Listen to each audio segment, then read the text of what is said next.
There are moments in life when the world tilts in ways you never saw coming.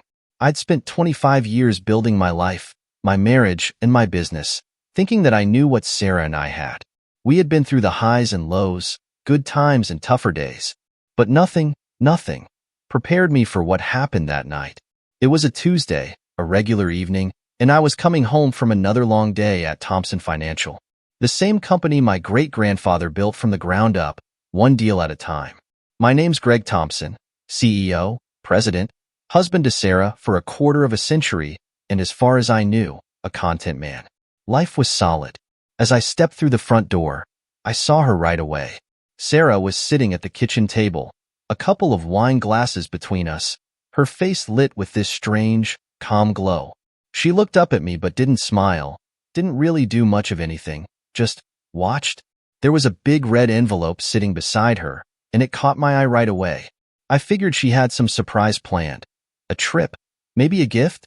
God, was I off base? Hey there, I said, trying to shake off the feeling that something was about to go wrong. Thought you'd be excited to see me tonight.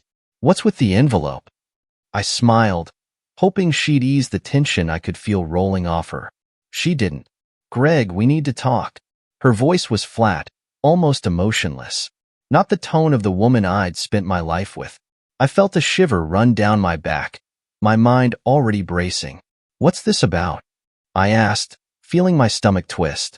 I sat down across from her, the wine glasses and that bright red envelope lying between us like something ominous. I reached for my own glass, took a sip, and kept my eyes on her. What's going on, Sarah? For a moment, she just looked at me, like she was sizing me up, figuring out exactly how to word whatever was coming next. Greg, she said finally, I need something different in my life. Some space, some freedom. Her voice softened a little, but her eyes held steady, locked on mine. Freedom? I repeated, trying to swallow down the confusion and, yeah, maybe a little fear. I'd heard of friends going through their so-called midlife crises. New cars, vacations, maybe a younger fling on the side. But Sarah? This wasn't something I ever saw coming from her.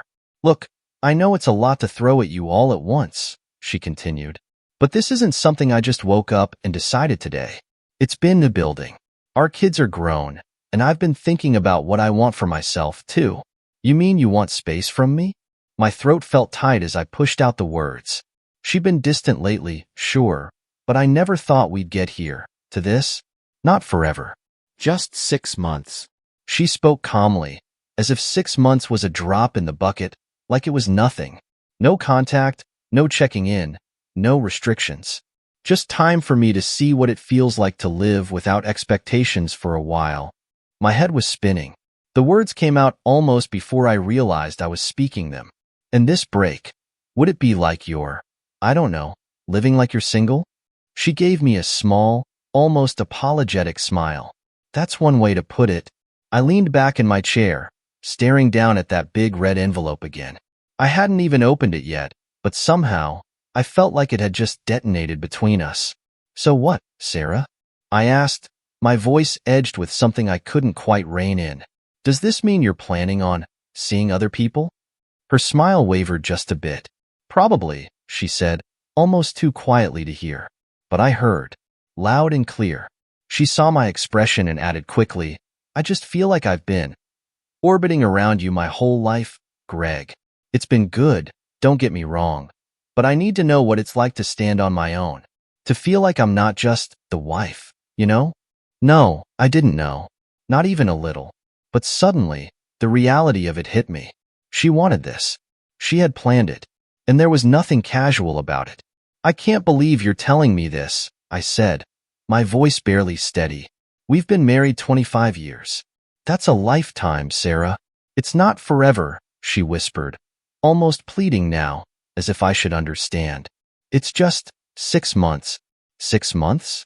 It felt like she was asking me to disappear, to press pause on everything we'd built together while she wandered off to find herself. How did she expect me to just stand by while she explored? And just like that, a wall of silence settled between us.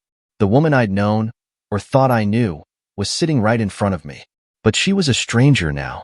The conversation that night took a turn I couldn't have imagined, one that left me staring at the ceiling long after I'd crawled into bed. Sarah had gone over everything so calmly, as if this break, this hall pass, she called it, was a well-thought-out investment.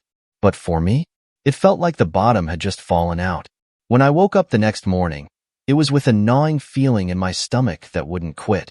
As soon as I got downstairs, I saw the remnants of last night's conversation scattered across the kitchen table. The empty wine glasses, the red envelope still unopened. She'd already left for the day. No note, no message. I wanted answers, but mostly, I just wanted my life back. I grabbed my coffee and texted my buddy Tony.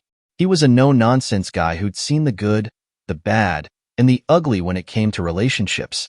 If anyone could help me make sense of this, it was him. Hey man, need to talk. Can you meet up? Within a few minutes, Tony shot back a quick response. Name the time and place. Got a feeling you're gonna need more than coffee.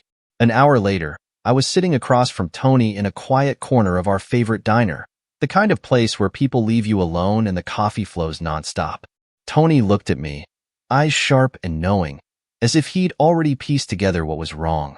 So, what's up, man? You don't look so hot. I shook my head, feeling the weight of it all pressing down on me. It's Sarah. She wants this break. 6 months, no contact, living separately. It's like she's asking me to disappear from her life. Tony raised an eyebrow. 6 months, no contact?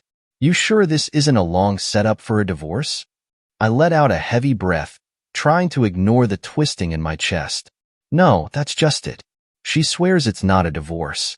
Just time for her to figure herself out. But she also said she'd probably be seeing other guys.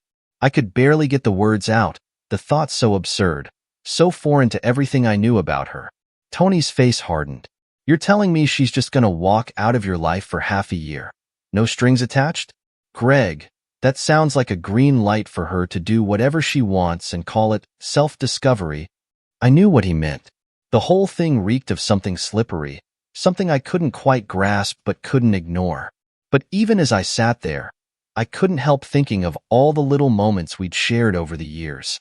Late-night talks, birthdays, the look on her face when our kids were born. How could all of that be set aside, just like that? Look, Tony said, snapping me out of my thoughts, I'm gonna give it to you straight. If she's walking out the door, you don't sit around waiting for her to come back. Take control, file for divorce now. If she comes running back, fine. If she doesn't, well, you saved yourself from being used. I stared at my coffee, watching the steam rise in little wisps. What if she really just needs this? I asked, hating myself a little for even considering it. What if this is something she has to do to feel whole again? Tony shook his head. And where does that leave you? Huh? Just sitting around, hoping she doesn't like the freedom too much? If she's serious about this break, you've got 2 options. Let her take you along for the ride, or cut her loose now and live your life on your terms. As much as I hated to admit it, his words struck home. Sarah had been so resolute, so calm about the whole thing, almost as if she'd rehearsed it. It was a plan she'd already decided on, with or without my input. And that fact gnawed at me more than anything else. The day wore on in a fog. By the time I got home, Sarah was already packing up some of her things into cardboard boxes. I watched her from the doorway, feeling a strange mix of anger and sadness. She looked up at me, a little surprised, as if she hadn't expected me back so soon. Greg, she said softly, pausing as if searching for the right words. I know this is hard for you. Believe me, it's hard for me too. But I need you to understand. I need to know who I am outside of all this. She gestured around the house, her hands falling back to her sides. I stepped forward, my voice strained. Outside of all this? Sarah, this is our life. Everything we've built together. It's more than just a place or a routine. It's us. She looked down, biting her lip, her fingers tracing the edge of the box. And that's exactly why I have to do this. I've been lost. I love you, Greg, but I need to figure out what that even means for me as my own person. The absurdity of it all made me laugh, but there was no humor in it. So, you love me, but you're leaving me to, what, find yourself by dating other men? Do you hear how that sounds? Her eyes flashed, a mix of guilt and defiance. It's not about other men, Greg. It's about me needing to stand on my own 2 feet. If I date someone, if I experiment, it's not because I don't love you. It's because I need to know what I want. Sarah, we're not 20 anymore, I said, my voice barely holding steady. We have a life, a family. How can you just throw that away for some fantasy of freedom? She shook her head. I'm not throwing anything away. I just need this time. When I come back, if we still want each other, we'll be stronger for it. I stood there, numb, watching as she resumed packing. It was like she'd already made peace with it, like my reaction didn't matter. And that was what hurt the most. As she closed the last box, she looked up at me one last time, her eyes soft. Thank you, Greg, she said, almost whispering, for letting me do this. I had no response, no words that would matter. All I could do was watch as she took the first steps out of our life, leaving me to figure out what I'd do with the empty space she left behind. I didn't hear from Sarah for days. Each morning, I'd half expect a message, an apology, or even a last-minute change of heart. But my phone stayed silent, my house stayed empty, and life felt hollow in a way I couldn't describe. It was only a week into her absence that I realized just how much she'd taken up in my life. Sarah wasn't just my wife. She was in the rhythm of my every day, woven into each habit, each corner of this house. And now, that rhythm was out of sync, a tune I didn't know how to follow. One morning, out of pure habit, I found myself in the kitchen pouring 2 cups of coffee before stopping short, staring at that second mug. It was absurd. She was gone. But as I watched the coffee cool, it hit me just how deeply her absence had sunk in. That night, I couldn't stand it any longer. I needed an escape, some sense of direction, and some damn good advice. So, I called Tony. All right, man, Tony said over the phone, his voice laced with that no-nonsense edge.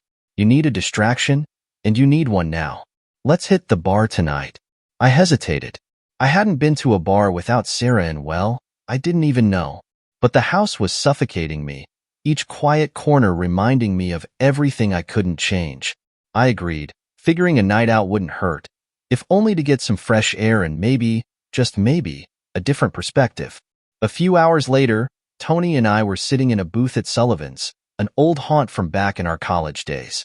The place had hardly changed, a little worn around the edges, with a steady stream of people and the familiar smell of burgers and cheap beer. For a moment, it almost felt like a time warp, like I could forget the mess waiting for me back home. Tony slid a beer across the table, eyeing me like he was about to give me a pep talk. All right, let's cut to it. She's got 6 months, right? Well, buddy, so do you. 6 months to figure out what you want, to get your own head straight. Hell, maybe even to have a little fun. Ever think of it that way? I took a long drink, letting the cold beer numb my thoughts. It's not that simple, Tony. I spent 25 years building a life with her. Just having fun feels like I'm pretending it all meant nothing. Tony gave me that look he always does when he thinks I'm making excuses. Look, man, you're loyal, and I respect that. But she's the one who walked out, not you. Don't let yourself sink because she's off chasing some wild dream of freedom. There's a reason people don't leave marriages like this on a whim. He was right. Sarah had made this choice. She'd walked out, leaving me with no plan, no control, no say in the matter. And maybe, just maybe, Tony had a point. If she could make choices for herself, why couldn't I? We spent the next few hours talking about everything and nothing, going through beers and stories from college and laughing like we were kids again. It felt good to laugh, to feel a sliver of normalcy again, even if it was wrapped in the sting of everything else. After a while, Tony leaned in, his expression turning serious. So, have you thought about what you're gonna do if she doesn't come back? The question hit like a punch to the gut. I hadn't let myself think that far. Even now, some part of me wanted to believe this was temporary, that she'd come to her senses, realize the absurdity of it all, and come back. But another part of me, the part that had been packing up her empty coffee mug and walking through an empty house, couldn't ignore the truth. Sarah had changed. She'd become a stranger, one who didn't hesitate to leave me behind. I don't know, Tony. I finally answered, feeling the weight of those words sink in. I don't even know what life looks like without her. But maybe it's time I figure it out. Tony nodded, clapping a hand on my shoulder. There you go. That's the spirit. You don't need to rush into anything crazy, just take it one step at a time. You'll find your footing. Over the next few days, that conversation replayed in my mind. I started small, just little things to reclaim my own space in a house that felt like it still belonged to both of us. I put away her picture that sat by our bedside, replaced a few family photos on the walls with some old sports memorabilia, and even bought myself a grill. I'd been talking about getting one for years, but Sarah had never liked the idea of grilling up a storm on the weekends.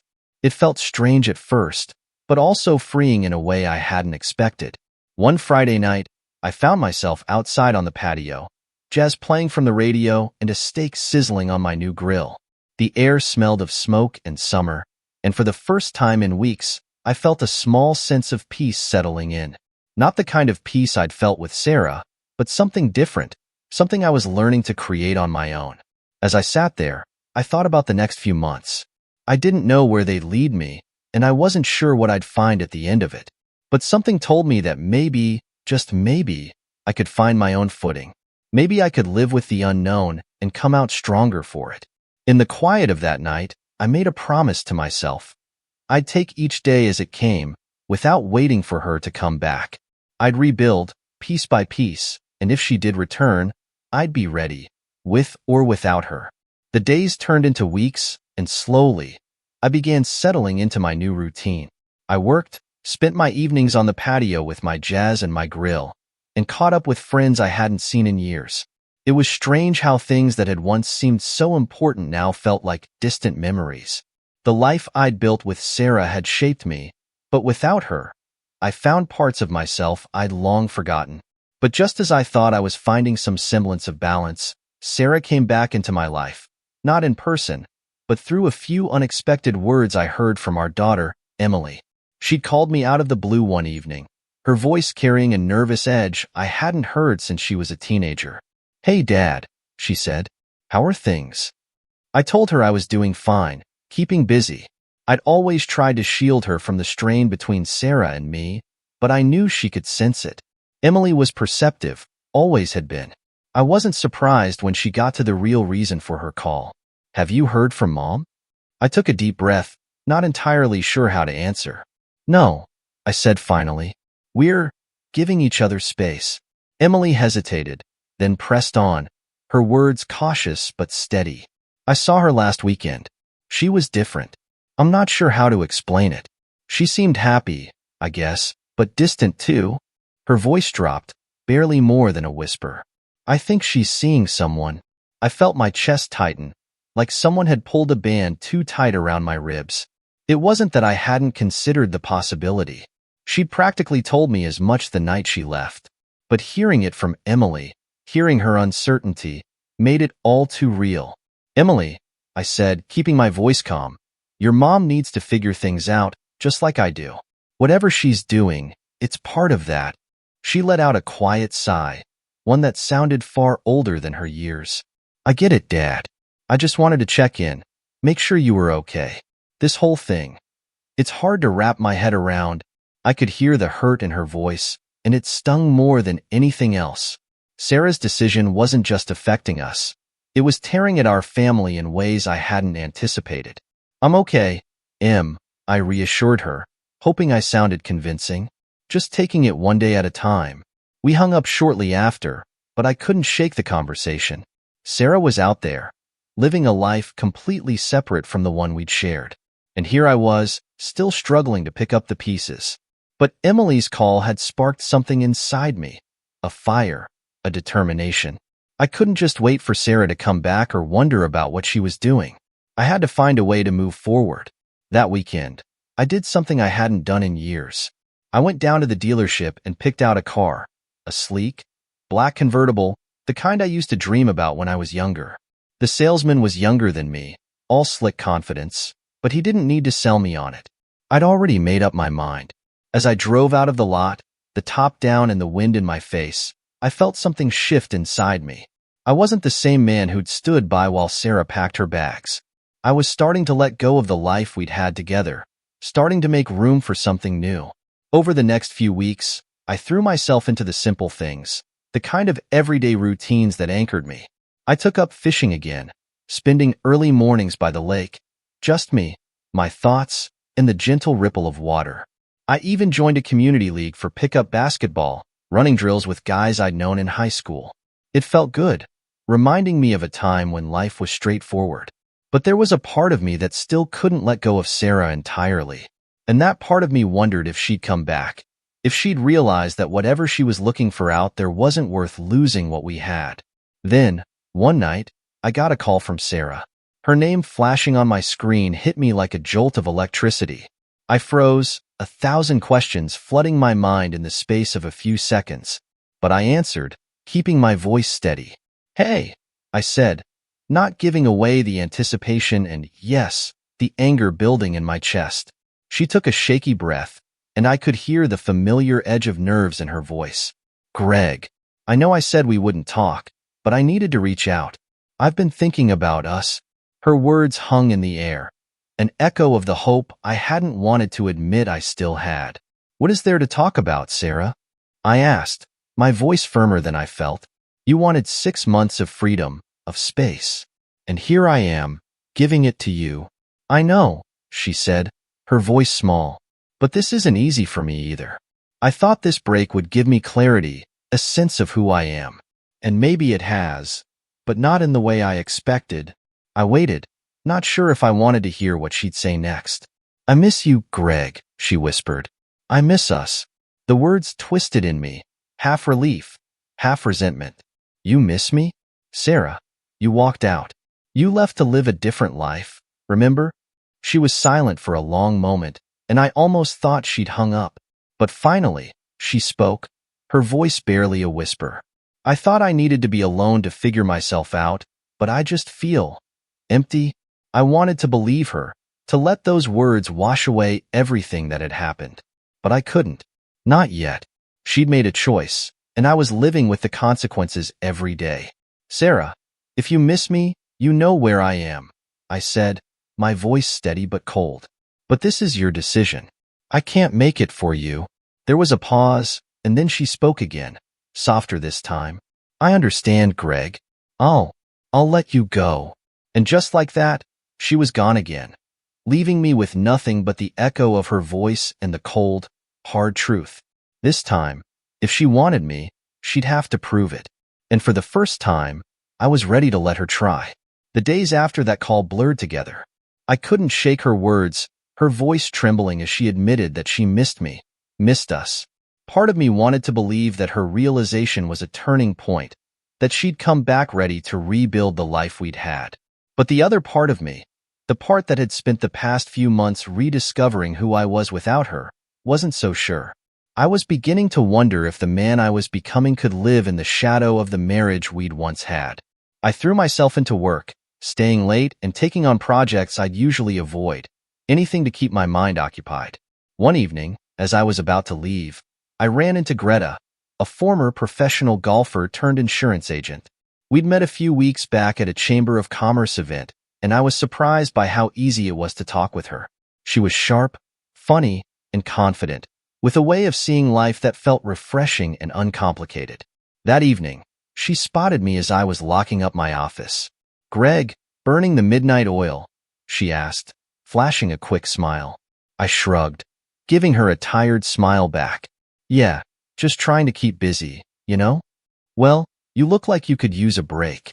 How about a drink?" She held up 2 cups of coffee she'd just bought from the cafe downstairs. "Nothing fancy, but it'll do the trick."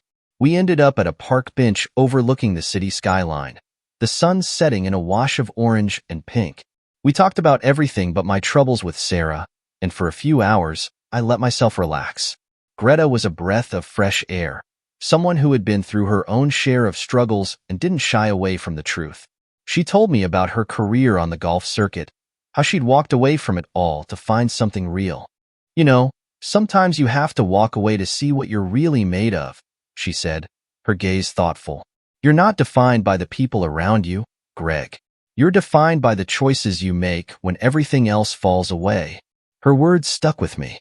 Maybe Sarah leaving had been a wake-up call for both of us, a chance to see what kind of life we wanted, not out of habit, but out of choice. The truth was, I'd been doing a lot of thinking about my life, my own wants and needs, in ways I hadn't before. Over the next few weeks, I spent more time with Greta. She wasn't a replacement for Sarah, not by a long shot. But being around her reminded me of the man I used to be, the one who could see a future built on his own terms. We went on hikes, attended a few art gallery openings, even did some charity work through the chamber. Every time I was with her, I felt my confidence grow, my sense of self strengthen, as if I were filling the space Sarah had left with something new, something better.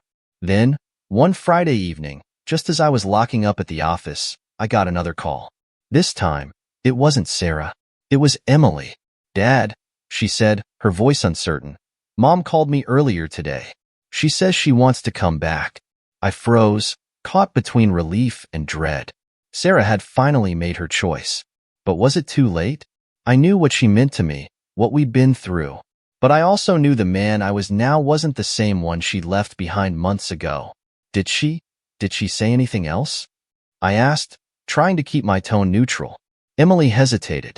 She said she made a mistake, that she thought she'd find something she was missing. But all she found was loneliness. I took a deep breath, trying to process her words.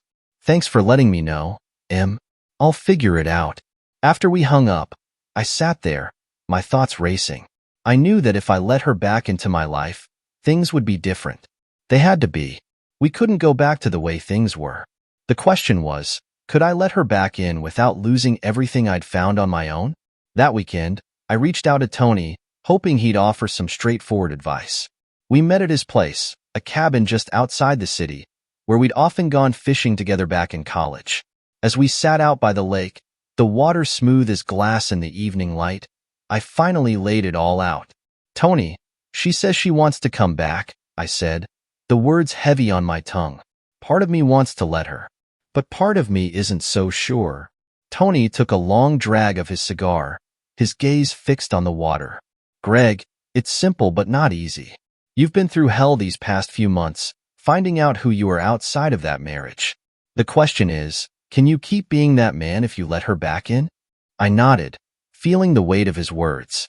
I think I want to try, but it has to be on new terms. I can't go back to being who I was before." "Then tell her that," he said, his voice steady. "Lay it out for her. If she wants to be part of your life again, she needs to meet you halfway. No more games, no more breaks. You both go all in, or you let it go." It was exactly what I needed to hear. I realized that if I was going to open the door for Sarah, I had to be clear about what that meant. I couldn't lose myself just to keep her. Later that night, after saying goodbye to Tony, I sat in my car, staring at the phone in my hand. I dialed her number, feeling a strange calm settle over me as it rang. When she answered, her voice was tentative. "Greg?" "Sarah," I said, steady and sure. "If you want to come back, we need to talk. But you need to know that things have changed. I'm not the same person you left, and if we're going to try again, it has to be on new ground. Can you do that?" There was a pause, and then a quiet but determined reply. "I'll do whatever it takes, Greg." For the first time in months, I felt the faintest glimmer of hope. I knew the road ahead wouldn't be easy, but at least now, I had a choice in how it unfolded, and that made all the difference. The following week felt like a strange mix of anticipation and unease. Sarah was coming over to talk, and the house, quiet and still, felt charged with the weight of what was about to happen. I'd spent the morning trying to distract myself, straightening up the place and organizing my office. But by the time the doorbell rang, my heart was pounding. I opened the door to find her standing there, looking smaller and more uncertain than I'd ever seen her. She offered a tentative smile, her eyes scanning the house as if she half expected everything to be different. Maybe, in some ways, it was. "Come in," I said, stepping aside and gesturing toward the living room.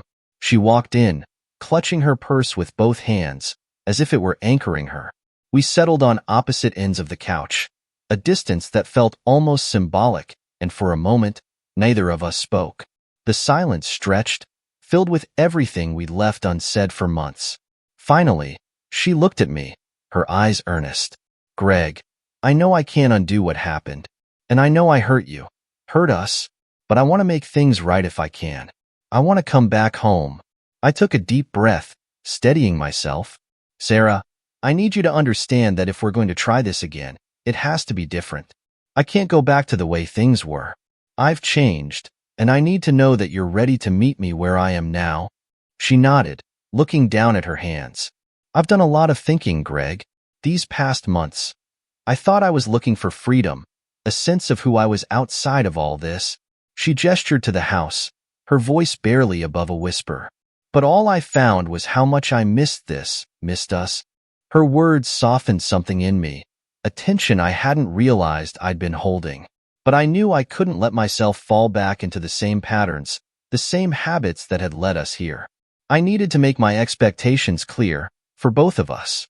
Then there are some things we need to lay out, I said, my voice firm. If you're coming back, it has to be as my equal, not as a wife looking to orbit around me. I need someone who's here because she wants to be, not because she feels trapped by duty or habit. Sarah looked up, her eyes glistening with unshed tears. I want that too, Greg. I realized now how much I'd lost myself, how much I'd relied on our life to define me. But I don't want to feel that way anymore. I want to be a partner, a real one. A sense of relief mixed with caution settled in me. It sounded good, but I needed more than promises. Sarah, I don't want to hold the past over us forever, but I need to know that I can trust you. If we're starting over, we have to be completely honest with each other, no matter how uncomfortable it gets. She nodded quickly, her face flushed. I know, and I'm ready to tell you everything, whatever you need to know. I paused, the question sitting heavy on my mind. Part of me wanted to avoid it, to move forward without looking back. But I needed clarity before I could let go. Did you? Did you see anyone while we were apart? Her face tightened, and for a moment, I thought she wouldn't answer. But then she looked me in the eye, her voice quiet but steady. Yes, I went on a few dates. I thought it was what I needed, that I was finding myself. But all it did was remind me how much I still loved you. It was never about replacing you, Greg. Hearing it out loud stung in ways I hadn't expected. Even though I'd suspected, knowing for certain brought a sharp ache. But I had asked for honesty, and she'd given it to me. I took a deep breath, trying to let the hurt settle without overpowering me. Thank you for telling me, I managed, my voice tighter than I wanted it to be. I just need to know we're on the same page, that there won't be secrets or things left unsaid anymore. She nodded, her expression earnest. I promise, Greg. No more hiding, no more pretending. I'm here fully if you'll let me be. It was the answer I needed, but the reality of rebuilding our relationship would take more than promises. Sarah, I need us to be intentional about this. I don't want to jump back into old routines or expectations. Maybe we start with counseling, something to help us work through everything together. Her face softened, and she reached out, her hand hovering just a moment before resting on mine. I'm willing to do whatever it takes, Greg. I've learned a lot, but I know I have more to understand, especially when it comes to how I hurt you. I don't want to ignore that. I want to fix it. As her hand stayed on mine, I felt the warmth of her touch, familiar yet different. This wasn't the same Sarah who'd walked out the door 6 months ago. Maybe we'd both needed this distance to see ourselves more clearly, to realize the cracks and to find ways to fill them. Maybe, just maybe, this was the beginning of something better. All right, I said finally, squeezing her hand. We'll take it slow. We'll do counseling, start fresh. But I want you to know something, Sarah. I'm in this because I want it to work. And if we're doing this, we're both all in. She nodded, her eyes shining with a mix of relief and determination. I want that too. I'm ready. We sat there for a while, the silence between us no longer heavy but filled with a new understanding. It wasn't forgiveness or even reconciliation yet, but it was a start. And as we talked about what we'd need to do to rebuild, I realized that maybe, just maybe, this was what we both had been searching for all along. A chance to rediscover each other, with honesty and without the weight of old assumptions. When Sarah left that evening, there was no finality to her departure. I knew she'd be back, and that our journey forward was only beginning. For the first time in a long time, I felt a spark of hope, grounded in the realization that real commitment wasn't just about love or loyalty. It was about resilience, the courage to face the painful truths and rebuild stronger together. And for that, I was ready. The days following our conversation were filled with cautious steps forward. We had committed to rebuilding our marriage, but this time we approached it with eyes wide open, aware of the cracks and shadows that had been hiding beneath our carefully crafted life. Our first session with a marriage counselor was awkward, to say the least. We sat in the cozy office, a box of tissues between us, as if someone expected us to crack wide open. But I was surprised by how easily the conversation flowed once we got started. Sarah spoke openly about her frustrations, her need to find herself after years of feeling boxed in. And I listened, really listened, in a way I hadn't before. The counselor, a calm woman with a kind but firm demeanor, asked us to talk about the ways we had let each other down. I felt defensive at first, but as Sarah talked about how she'd felt invisible, merely orbiting my world, I began to understand. Somewhere along the way, we'd stopped seeing each other, too wrapped up in our own roles to remember that we were still two individuals in this marriage. I shared my own feelings of betrayal, the heartbreak of watching her walk away without a backward glance. It wasn't easy, and I could see how painful it was for her to hear. But she listened, just as I had, and for the first time in a long time, I felt that we were in this together, both ready to work through the hurt and build something new. The next few months were filled with both struggle and hope. We saw the counselor regularly, diving deep into the tough conversations we'd always skirted around. We faced the ways we'd taken each other for granted, the small and large ways we'd stopped connecting. It was exhausting at times, but with each session, I felt a little of the bitterness and resentment I'd been holding on to start to ease. At home, we began new routines that felt like fresh beginnings. Instead of falling into our old roles, we tried to approach each other as equals. Sarah, true to her word, worked hard to establish her own identity outside of me, signing up for art classes, getting involved in volunteer work she'd always talked about but never found the time for. Watching her find her own passions made me realize just how much I'd missed seeing her light up about something. And I, in turn, let myself be fully present in the life I'd rediscovered while she was gone. I still spent my Saturday mornings fishing, met up with Tony for drinks and laughs, and kept going to my basketball games. We found a rhythm that allowed us to be together without losing the separate pieces we had each reclaimed. It wasn't perfect, but it was honest. One evening, as we were sitting together on the back patio, the setting sun casting a warm glow over everything, Sarah reached for my hand. Her fingers laced through mine, and for the first time in a long time, I felt that old familiar spark. But it was different now, steadier somehow, grounded in the struggles we'd been through together. "Greg," she said quietly, her voice carrying a calm I hadn't heard in years. "Thank you for giving us another chance. I know this wasn't easy for you, but I'm so grateful you did." I turned to her, seeing her not as my wife of 25 years, but as the woman I'd chosen to start all over with. "I think we're both lucky to get this second chance," I replied. "We got to rebuild, to let go of the parts that weren't working and keep the things that were." She nodded, her eyes soft with emotion. "I know I can't undo the past, but I want to be here, really be here, for every part of our life going forward." We sat there in the warm quiet, holding hands like a couple who'd just fallen in love. And in a way, we had. This wasn't the love we'd known before, worn and comfortable like an old sweater. It was raw, new, and delicate. It needed care and effort, something neither of us had fully understood the first time around. In the weeks that followed, we continued to build on that foundation. We made plans for a future together, ones that included both shared dreams and personal goals. We traveled more, explored new places, but also found joy in simple evenings at home, cooking together or watching movies we both wanted to see but never made time for. The hardest parts were the reminders of the past, the times when I'd catch a shadow in her eyes or feel a flash of doubt when she'd leave for her art class or a new project. But each time, we reminded ourselves of the commitment we'd made, the choice we'd made to trust each other and rebuild. And slowly, those shadows faded.